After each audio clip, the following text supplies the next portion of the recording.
Weekly, and we got Lyle Stokes and Chuck Davison with us today.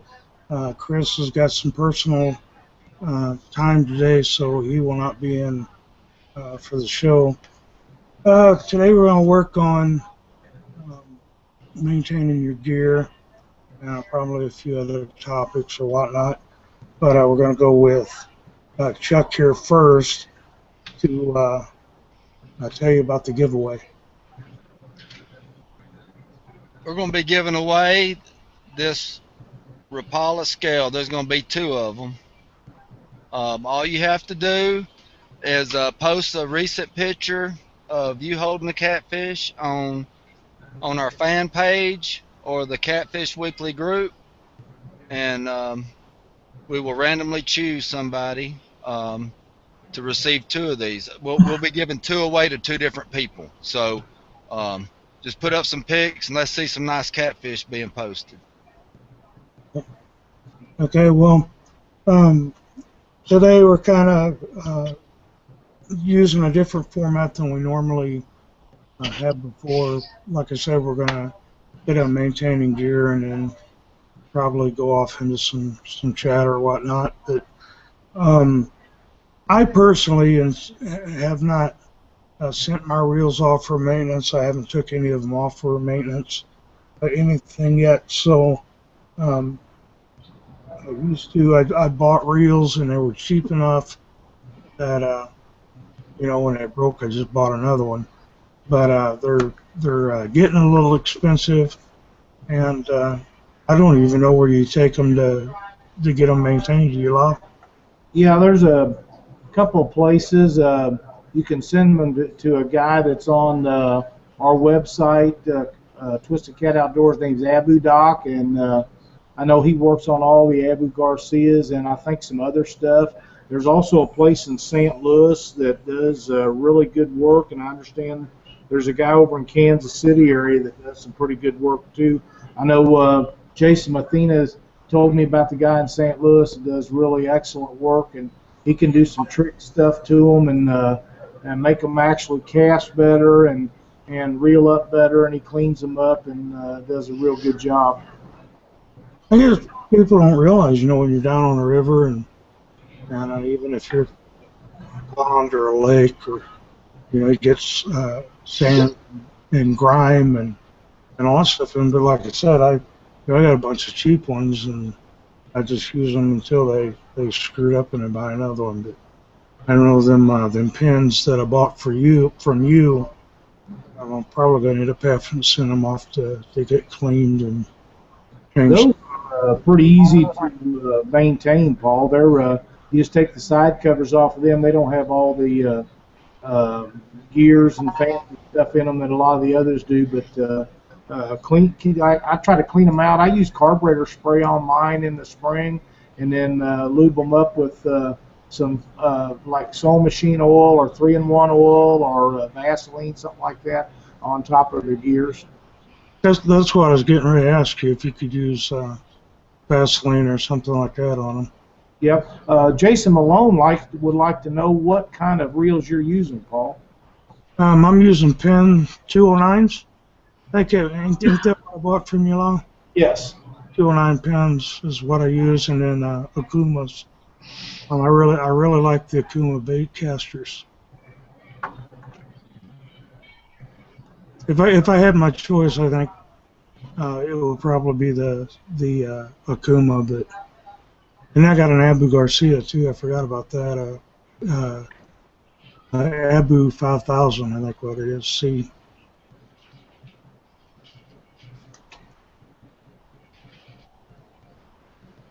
And it gets quiet.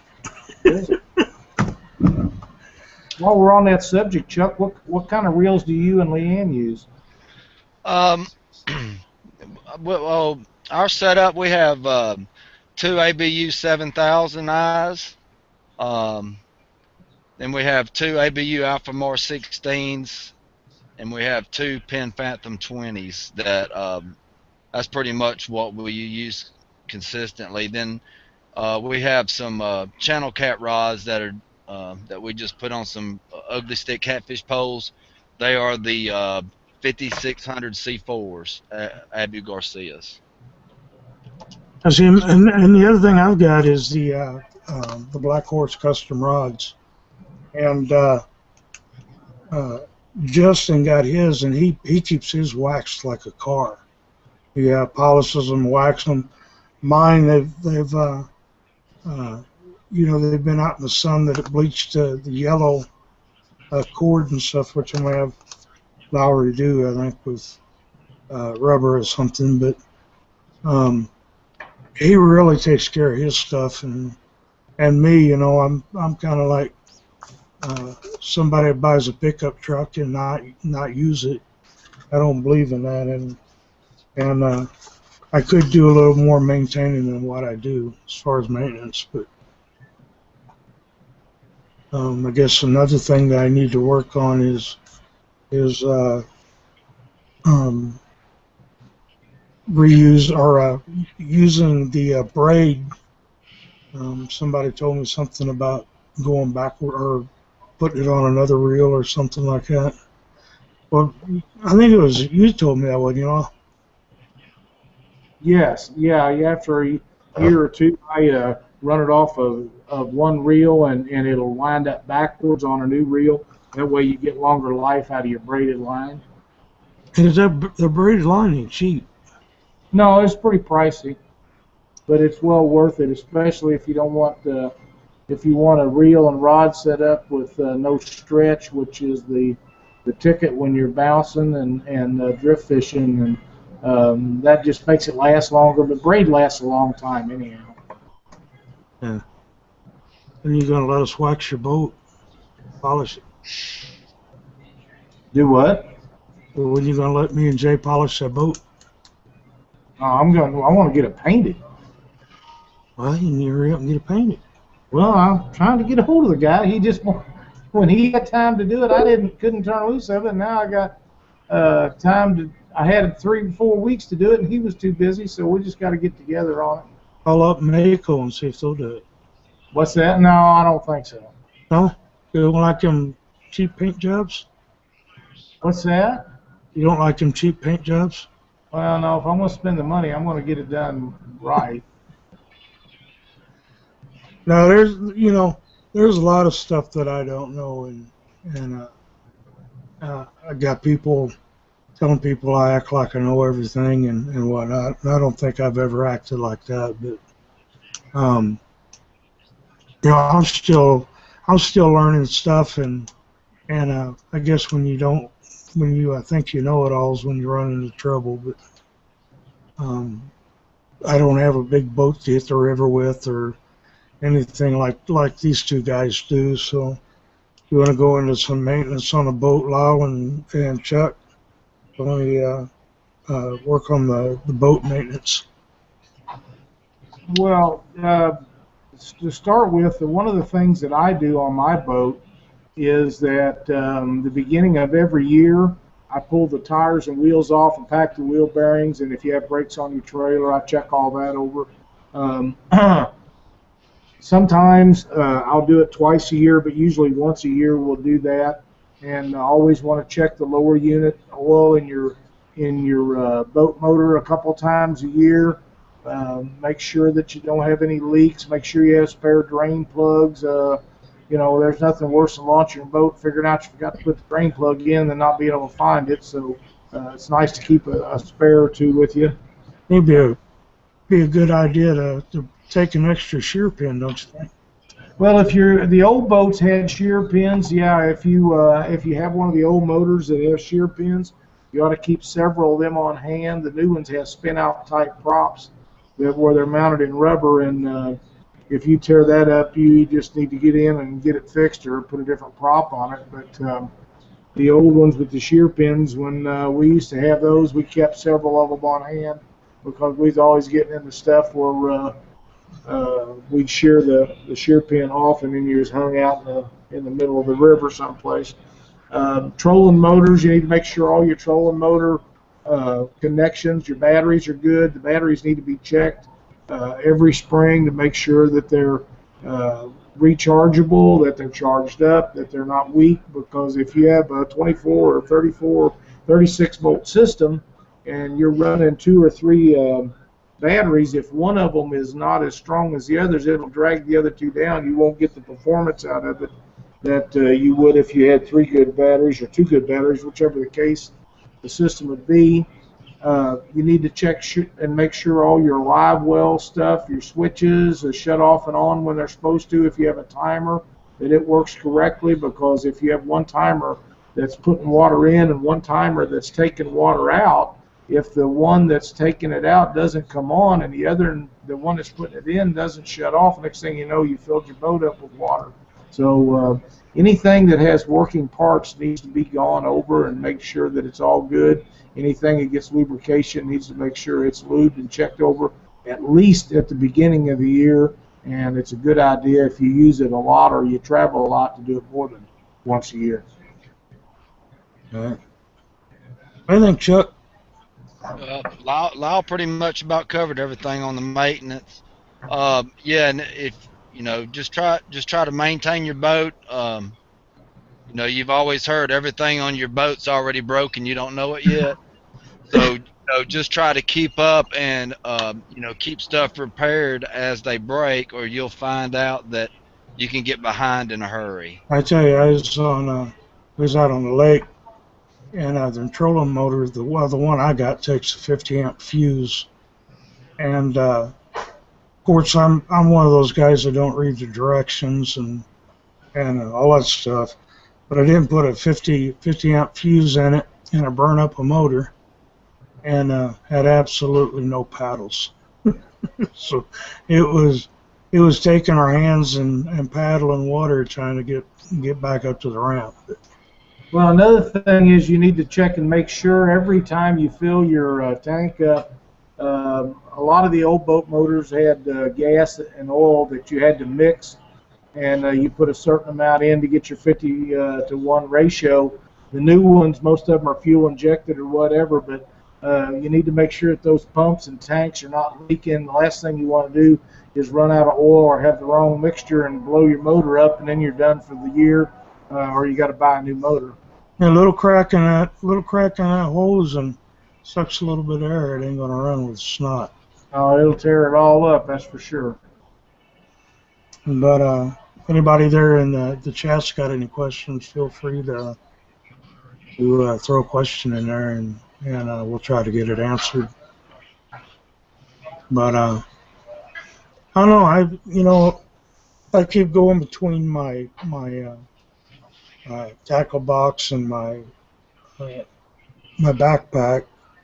I'm not sure which one I like better. I got the backpack now, or everything packed in the backpack now, but I try to keep everything organized, the first aid kit and all that. But I can't really think of anything else. We got any other subject you want to talk about, or? Yeah, keeping your keeping your lead maintained from week to week. If you use leaders, you can have a nick in one. If you don't check it before the tourney, it can make and break you, because I found that out a couple of weeks ago. And what was that? I didn't catch what you said, Chuck. Leaders. Okay. Yes, check your leaders. Especially if you're tournament fishing. Week to week. If you break some off, lose a fish of a lifetime. You're not losing money like you are in a tournament. But when you're on a tournament, check at least the first 10 feet of your line before your leader. Check your braid. What I always cut off about once every month. I'll go ahead and cut about 5 foot off my braid. As I'm tying on, breaking off here and there, I'm always cutting off a foot here and there. That's down close to where I tie my leader on. But always check your leaders. One little nick in a mono leader can cause it to snap very, very easy. So that's something. Even during the day or night when you're fishing, every time you're rebaiting, get your fingernail and slide it up and down that leader, see if you feel anything while you're putting that bait on. And that can cause you a lot of heartache. We fish a lot of tournaments, nearly not every weekend, but nearly every weekend, and a lot of times, what I try to do is go through and put new leaders and hooks on before every tournament. One week we'll be fishing a tournament for channel cat, the next week it'll be for blues. Or, sometimes you'll want smaller hooks in one area than bigger hooks in the next area, and I don't sharpen hooks. I know a lot of guys that do, and it's a great way to save money. But for me, I just put a new hook on, and if it's sharp and good quality hook, I'd rather do that than have to worry about it. Uh, but like I say, new leaders and new hooks on before every weekend comes up, and that way it knocks out any chance of having that. But you're right about the main line. It needs to be checked. Every time that I retie, I take off 2 or 3 feet of it, no matter if it's braid or mono. That way you know for sure that you don't have any nicks and it doesn't stay on there very long. Another thing you need to do if you fish very many different areas is make sure that you have a good selection of sinkers and hooks, because every area is going to be different. One place you'll use an 8, 10, 12, 20 ounce weight on your rods to get them to hold where you need them to hold. The next place you go, we was using 2s and 3s over last weekend, and I don't have very many of them, so I had to restock and get that stuff back up. Jason Malone wants to know, how often do you re-spool your reels? If it's on my one rods where I got the mono, I do them every year. But if I've got the braid, I'll use it 1 year and then reel it on backwards, and then run that for a year and then I discard it. So I usually change them every year. Well, how do you do yours, Chuck? Yeah, on the rods I use braid on. After about 6 months, I will rewind them onto another reel backwards and use the braid that I haven't used yet. And on mono, as much as I fish, I try to re-spool. Probably every 2 or 3 months with the Berkeley Big Game. See, I would probably do that if I tournament fish, but when I fish in the lake or on the bank there on the Mississippi, the biggest thing I'm going to catch in a lake that I fish in is maybe a 20-pound channel cat at the max, so I don't need to change my line out as much as maybe you and Lyle do. Also, we have a depends. question on there about what size mono leader do you use, what length and what size. I don't know what you guys are using. I'm using 60 and 65-pound mono, and the length varies due to the amount of what kind of current I'm in, whether it's a lake or what size hooks I'm using. I'll use anywhere from 8 or 10 or 12 inch ones to 24, and at times as much as 36. I use mostly 80 and 100-pound mono leaders. Same way as Lyle. It depends on the type of current and the presentation. So if I use cut bait or live bait, if I'm using live bait, I'll use up to 36 inches a leader sometimes. Sometimes I won't even, go over 12. Use any 3-ways? Yes, if I'm using 3-ways and I'm drifting, I'll use like, 12-pound mono, which I would double it up for my sinker leader. And I'll bring it up about 18 inches, and then I'll come up to a 3-way, and then I'll run off of it, with 80 or 100-pound. Then I'll come up another 12 inches, and then I'll put like a 12-inch leader with 80 or 100-pound. That way, if my weight gets in the structure, I can snap that 24 pounds worth of mono off of that lead, and I won't lose as much. I won't lose the hooks, and all I got to do is when you double up that mono, what I do, I'll just loop it through the bank sinker, and that way it's wrapped around the bait sinker twice, and then I just do a couple of overhand knots, up on my swivel, because it's not going to hurt, if you pull it really hard, and that knot comes off, because a lot of times you don't want to um, pull your boat around, anything like that. So I'd rather um, that sinker leader to break or come loose pretty easy if I need it to. Have you noticed, Chuck, that when you're tying on heavier leaders with braided line, that if you if say you get snagged up, instead of worrying about breaking it off with your rod, what I do is I wrap a couple of wraps around the body of the reel, and then pull straight back with the rod, and it'll snap those 60 and 80 pound leaders pretty easily that way. Yeah, what I try to do, if you pull slow and steady, usually your mono, if you're using 80-pound braid and 80-pound mono on the leader, usually if you pull slow and steady, your mono ends up breaking. But if you do that quick snap, usually your braid will go ahead and break. So it just depends on if I'm going to pull myself off anchor or what type of situation I'm on. But a lot of times I go ahead and I try to pull it real slow, and get that mono to stretch and break before that braid does, so I can save my sinkers if I have a no row or something like that on. Hey, Lyle, did you smell that? Smell that? I just farted. No. You didn't smell that? Hey, I want to do this early while we're at it. The next show,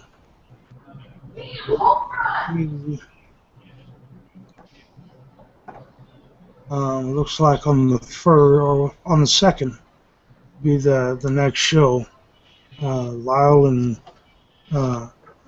Chuck and Chris, we talked about it. We're going to try to gracefully talk about pay lakes and noodling, and our thoughts and why we don't believe in it and whatnot. So you might want to pay attention to that show, and that could get interesting in the chat room. What else we got? Anything else? These guys hear me? Oh, yes. Okay, I can't really think of anything else either. What do you recommend on your rods, Lyle, to make them last longer? Well, keeping them clean and keeping the shad scales off of them. If you want the finish to stay nice, you can take some dishwashing soap and warm water and wash them all up. The filler that's in all cork handles will come out of them. There's not much you can do about that. The people that want to use cork, that's something that they deal with. The cord wraps, a nylon brush and soapy water, and then rinse them off. In the same way with EVA foam, you can do that and let them dry, and they do really well. Once you get the rods cleaned up, and it doesn't matter if it's one of my rods or if it's a production rod, if you'll take those and wash them up, and then put a little car wax on them and shine them up once a year, it'll sure make the finish last a lot longer on them.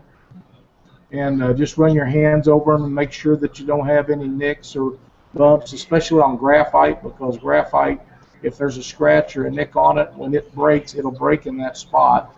You keep that down to a minimum. If you get a little place like that, you can put some epoxy or something over top of it for prolong the life of the rod before it, moisture and stuff gets in there and it'll cause it to break. But there's not as long as you make sure that you don't have any guide wraps come loose, because once they start coming loose, there's no real stopping them. They'll all come loose. If there's enough finish put on them, that usually doesn't happen, but sometimes you run into that. The decal things,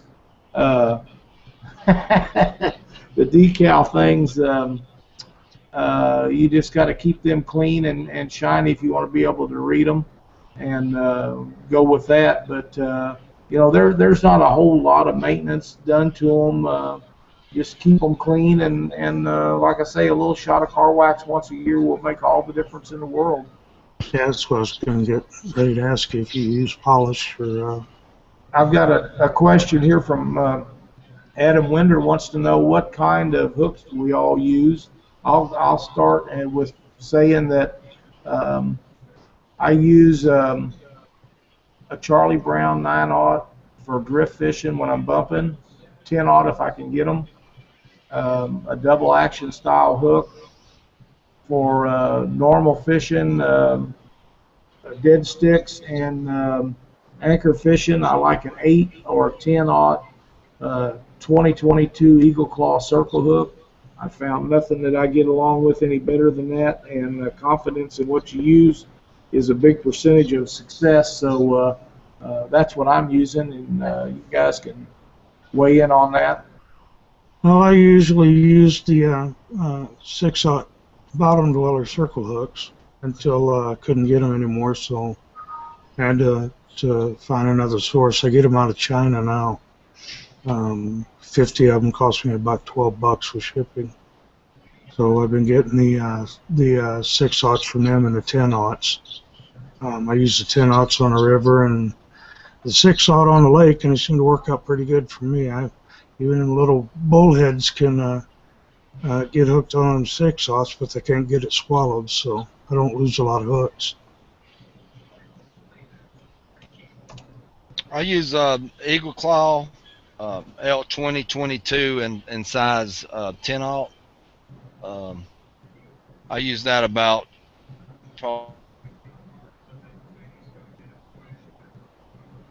Just number 8. 8/0. Froze up there just for a second on me. Where'd you lose me at? Okay, I use a Eagle Claw 10/0 L 2022 circle hook. Probably 90-95% of the time. Any other time I'll use a number 8 Team Catfish double action. And I was asked the other day, and I figure I'll just bring it up here now that I think about it.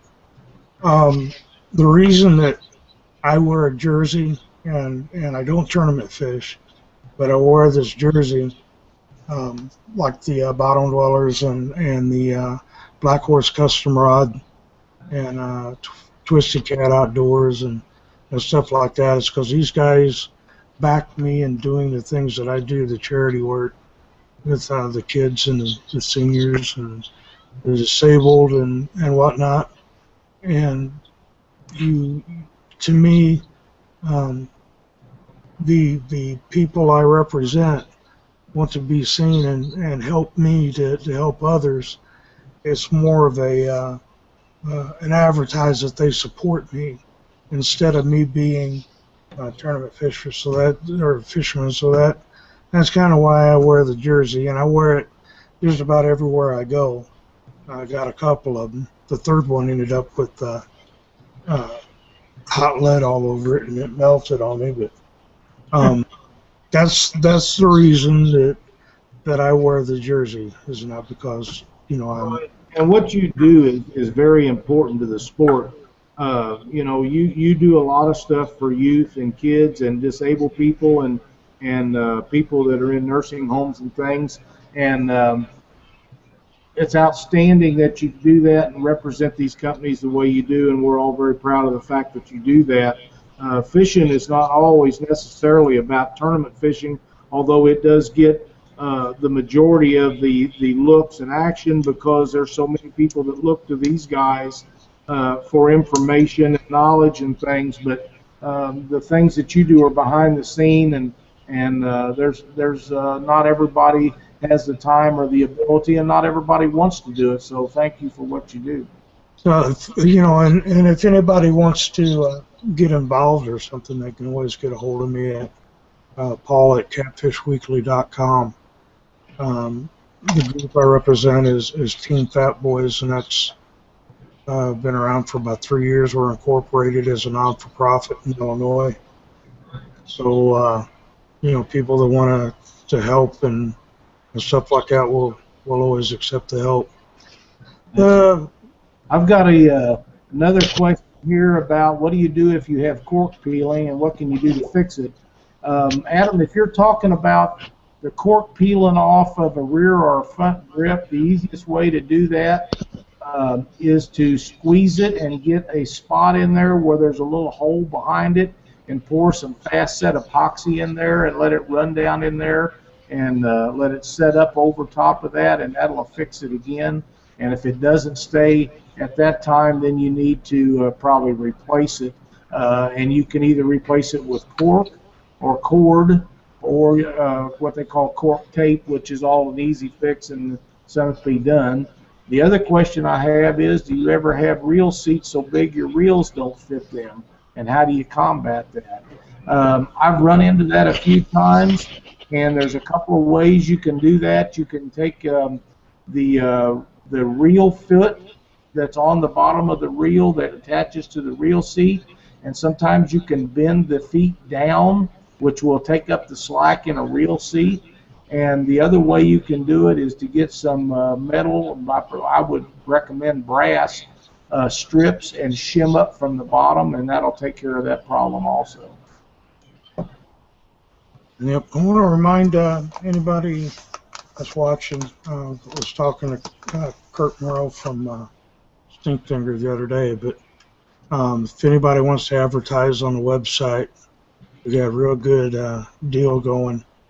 6 months for $50 and 3 months for, what was it, 20? That's what it was, wasn't it? Well, I believe it was $10 cheaper. $30 for 3 months and $50 for 6, I think. Yeah, that's right. We're getting a lot of traffic on Team Fat Boys, so I think we got three or four spots still open yet. First come, first serve. It doesn't matter who you are, and we're pretty well non-biased. As Chris says, we've got our own individual sponsors, but as a show and as a whole, we don't have a lot of that going on. So I can't really think of anything else, guys. If nobody's got any questions, we can shut it down, or unless somebody can think of something else to yak about.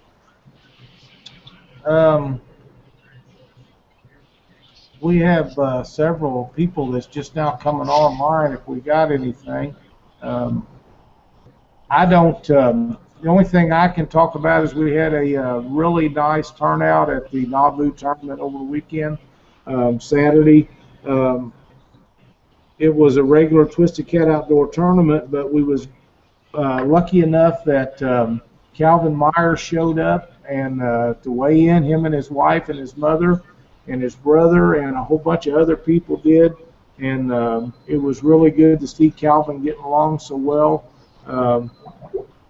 The tournament was pretty good itself, but having him there was absolutely the highlight of the day for me, and I think most everybody else. He's such a good guy, and he's working real hard to combat this issue he has with this cancer. So we're all happy to see him. Is he going to be at the benefit tournament that you've got going on, or? Yes, he is. He was actually. They had a benefit auction for him with a whole bunch of stuff yesterday, and he was at that. I know that he got tired and had to probably leave a little bit early, but that was a big weekend for him. But next weekend we'll be having the tournament in Burlington for Calvin Myers' benefit, and he will be there also. And you guys get a chance, come to Burlington and jump in that tournament with us. It's gonna pay 50% of the money we take in to Calvin, and 50% will be for prize money. And I know most of us are not interested in the prize money as much as we are trying to help this young man out with this battle he's got on his hands. And I've said this for several weeks. Calvin is an ambassador to our sport. He worked for years trying to promote catfishing and does everything the right way. He's a good family man, and and he's just having a run of tough times here, and we need to help him out any way we can.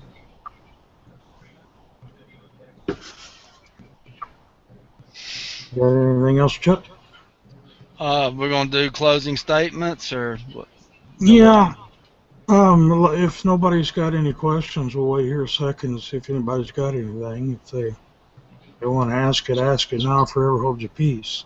I was gonna ask y'all something. See if y'all have ever heard of this. I do it. I don't know if I'm just anal about the way I do things.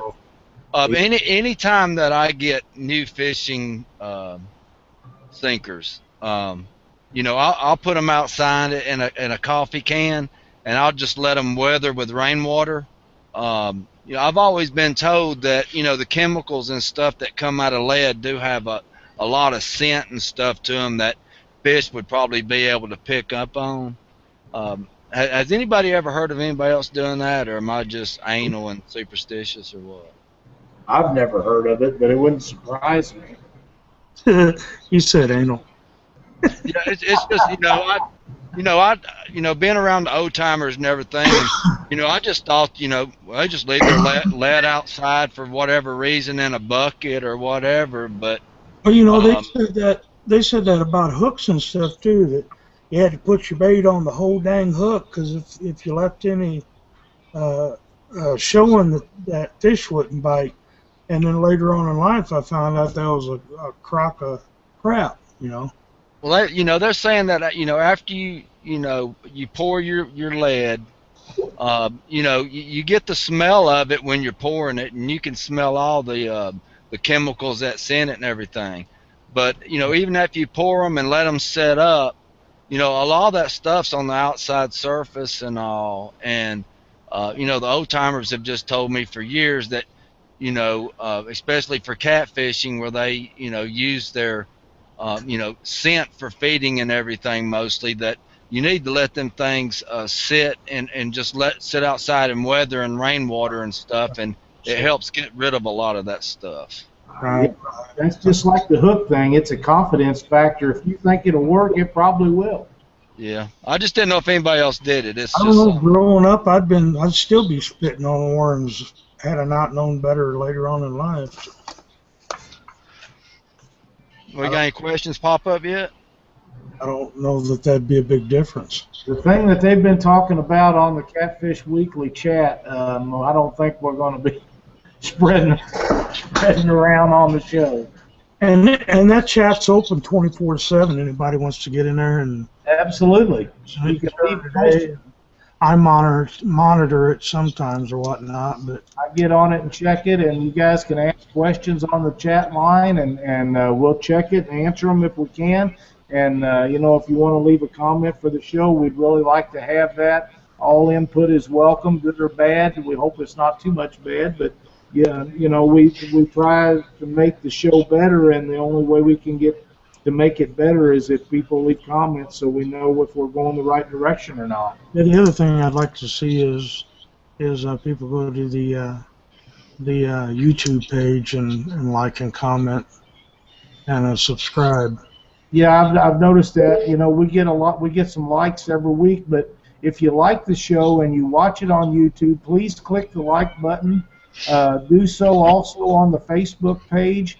And when you're on YouTube watching these things, because they're on 24 hours a day, 7 days a week, and all you have to do is leave a little comment there, so we know that you either like it or don't like it, or we need to change something, or if we're doing a good job, please let us know.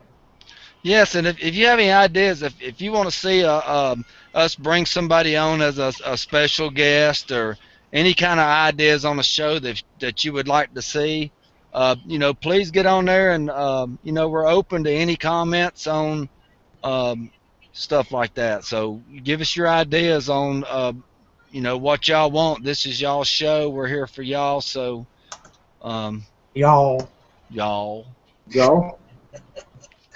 So remember, guys, next week, pay lakes and noodling. That's going to be the topic.